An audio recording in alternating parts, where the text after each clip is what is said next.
దృష్టిలో ఒక్క వారం రోజుల్లో కేవలం శ్రవణ భక్తితో అంటే వినడం ద్వారా ముక్తిని పొందిన రాజు ఎవరో తెలుసా?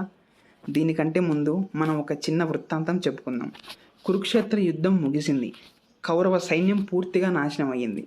దుర్యోధనుడు, ద్రోణాచార్యులు, భీష్మాచార్యులు, కౌరవ సేన అందరూ మరణించారు. ఆ సమయంలో ద్రోణాచార్యుని కుమారుడు అశ్వత్థామ తన తండ్రి మరణానికి ప్రతీకారం తీర్చుకోవాలనే కోపంతో భీకర నిర్ణయం తీసుకున్నాడు. పాండవులన్నవారు ఉండకూడదని యుద్ధం ముగిసిన ఆ రాత్రి పాండవుల శిబిరాల దగ్గరకు వెళ్ళి ప్రతీకారం కోసం రగిలిపోతున్న అశ్వత్థామ పాండవుల కుమారులున్న శిబిరాలకు నిప్పు పెట్టి వారందరినీ కాల్చి బూడిద చేశాడు. తన తండ్రి దుర్యోధనుని మరణానికి ప్రతీకారం తీర్చుకోవడం కోసం చెయ్యకూడని పని చేశాడు. అయినా ప్రతీకారం చల్లారలేదు. తిన్నగా అశ్వత్థామకు ఏమీ తెలియనట్టుగా కపట వేషం వేసుకొని వ్యాసమహర్షి ఆశ్రమానికి వెళ్ళిపోయాడు. తరువాత పాండవులు జరిగిందంతా చూసి గుండెలు పగిలేలా ఏడ్చారు.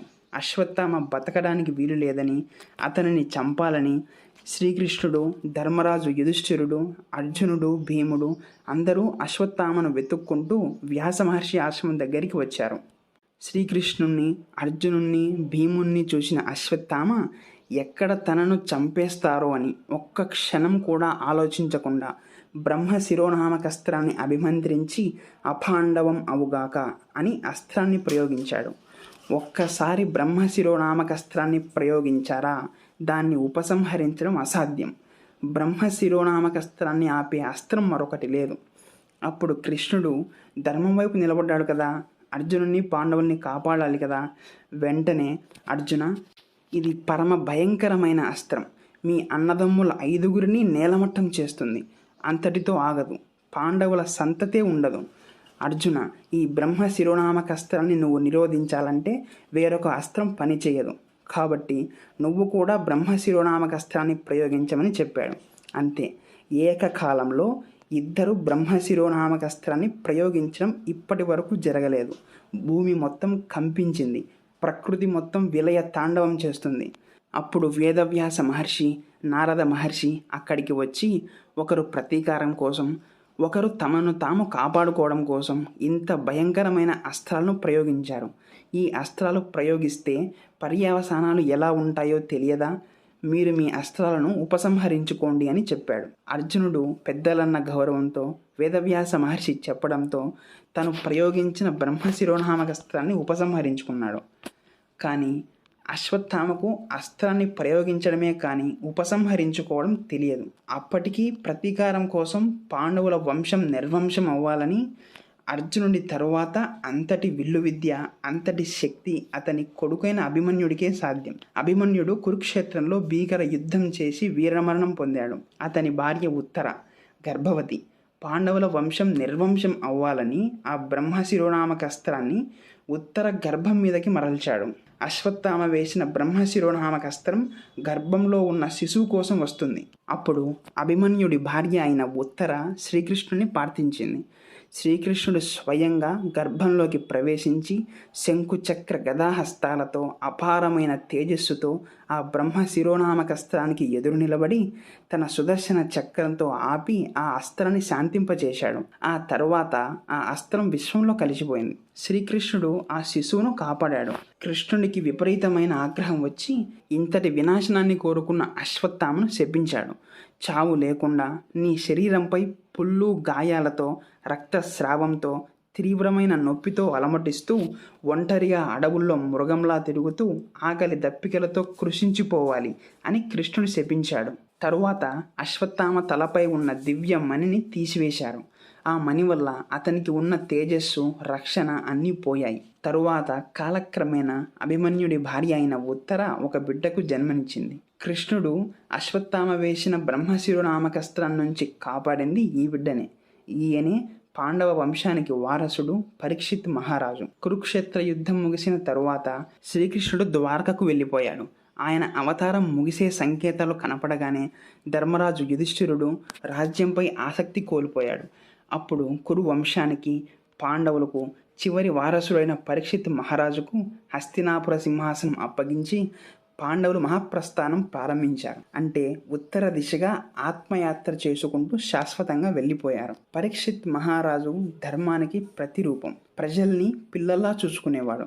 గొప్ప ధర్మ నిష్ట కలిగినవాడు. ఒకసారి రాజ్యంలో సంచరిస్తూ వెళ్తూ ఉన్నాడు. అక్కడ ఒకసారిగా ఒక వింత దృశ్యం ఆయన కళ్ళకు పడింది. ఒక వ్యక్తి నల్లటి కారుమబ్బు లాంటి శరీరంతో క్రూరంగా చేతిలో కర్రను పట్టుకొని ఉన్నాడు. ఒక గోమాత దీనంగా బలహీనమై కన్నీళ్లు కారుస్తూ శరీరమంతా వణుకుతూ ఉంది. పక్కనే ఒక ఎద్దు 3 కాళ్ళు విరిగిపోయి ఒక కాలి మీద మాత్రమే నిలబడి ఉంది. పరీక్షిత్ మహారాజు అంతర్దృష్టితో చూశాడు. ఆయనకు అర్థమయ్యింది, ఆ నల్లటి కారు మబ్బు లాంటి శరీరంలో ఉన్నది కలిపురుషుడు. ఈ ఎద్దు ధర్మదేవత స్వరూపం.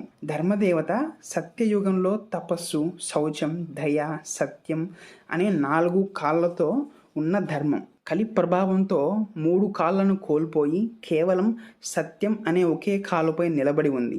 ఆ పక్కనే ఆవు స్వరూపంలో ఉన్నది భూమాత. కలియుగం పాపాల వల్ల భూమాత దుఃఖంతో కుంగిపోతుంది. ఇదంతా చూసిన పరీక్షిత్ మహారాజు ఆగ్రహంతో ఊగిపోయాడు. ఖడ్గాన్ని ఎత్తి నిన్ను ఈ క్షణమే సంహరిస్తాను అని అన్నాడు. కలి భయంతో వణికిపోయాడు. రాజా, నన్ను సంహరించవద్దు. కలియుగం ప్రారంభమైంది. నా కర్తవ్యం నన్ను నిర్వర్తించనివ్వండి. నాకు ఉండటానికి స్థలం ఇవ్వండి అని శరణు కోరాడు. శరణు కోరిన వారిని చంపకూడదనే ధర్మంతో పరీక్షిత్ మహారాజు అతడిని వదిలేశాడు. ఈ 5 చోట్ల మాత్రమే నీవు ఉండవచ్చు అని, జూదం జరిగే చోట, మద్యం తాగే చోట, జంతువుల వధ జరిగే చోట, వేశ్య గృహాల వద్ద, బంగారం మీద ఆశ ఉన్న చోట, ఇవి తప్ప మరెక్కడా నీకు చోటు లేదు అని హెచ్చరించాడు. అంతటి పరాక్రమవంతుడు పరీక్షిత్ మహారాజు. కానీ కొంతమంది మహానుభావుల జీవిత చరిత్రలు లోక కళ్యాణానికి ఒక సందేశాన్ని ఇవ్వడానికి ఉంటాయి. ఒకరోజు పరీక్షిత్ మహారాజు వేటకు అడవికి వెళ్ళాడు. వేటాడిన జంతువు బాణం తగిలి తప్పించుకుంది.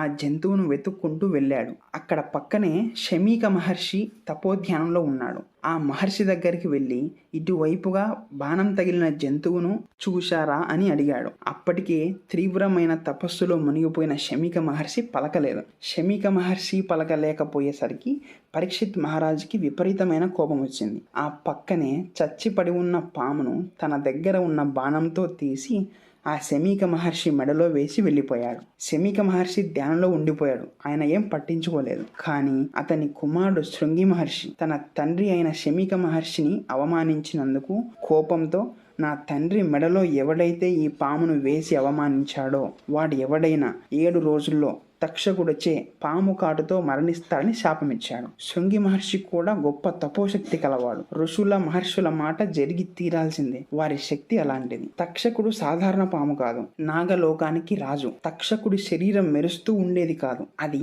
చీకటి మింగేసినట్లుగా నల్లగా ఉండేది. తక్షకుడు ఒకసారి కాటు వేశాడా నిట్ట నిలువున బూడిదైపోవాల్సిందే. తక్షకుడి కాటుకు ఏ ఔషధాలు, ఏ మంత్రాలు పనిచేయవు. శాపం గురించి తెలుసుకున్న పరీక్షిత్ మహారాజు తన తప్పును గుర్తించి సింహాసనాన్ని కుమారుడైన జయమేజయుడికి అప్పగించి తన చివరి రోజులను భగవద్ ధ్యానానికి అంకితం చేయాలని నిర్ణయించుకున్నాడు. మృత్యుభయం నుంచి విముక్తి పొందడానికి, గొప్ప భక్తులతో గడపడానికి గంగానది ఒడ్డుకు వెళ్ళాడు. అక్కడ ఒక కోట నిర్మించుకొని మరణం కోసం ఎదురు చూస్తూ ఉన్నాడు. సరిగ్గా అప్పుడే వ్యాస మహర్షి కుమారుడైన సుఖదేవ మహర్షి అటువైపుగా వస్తాడు. పరీక్షిత్ మహారాజు ఆయనను తన గురువుగా భావించి శ్రీకృష్ణుని దివ్య గాథలను వినిపించమని వేడుకుంటాడు. సుఖదేవ మహర్షి శ్రీమద్ భాగవతంలోని కృష్ణుని లీలలను, భగవత్ తత్వాన్ని వివరిస్తారు. పరీక్షిత్ మహారాజు 7 రోజుల పాటు నిద్ర ఆహారం లేకుండా ఏకాగ్రతతో ఎంతో భక్తి శ్రద్ధలతో ఆ కథలను వింటాడు.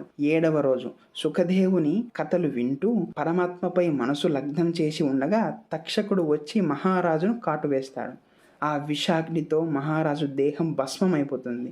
కానీ శ్రవణం ద్వారా భగవంతునిలో లీనమై జనన మరణ చక్రం నుండి విముక్తి పొంది పరమ పదాన్ని పొందాడు.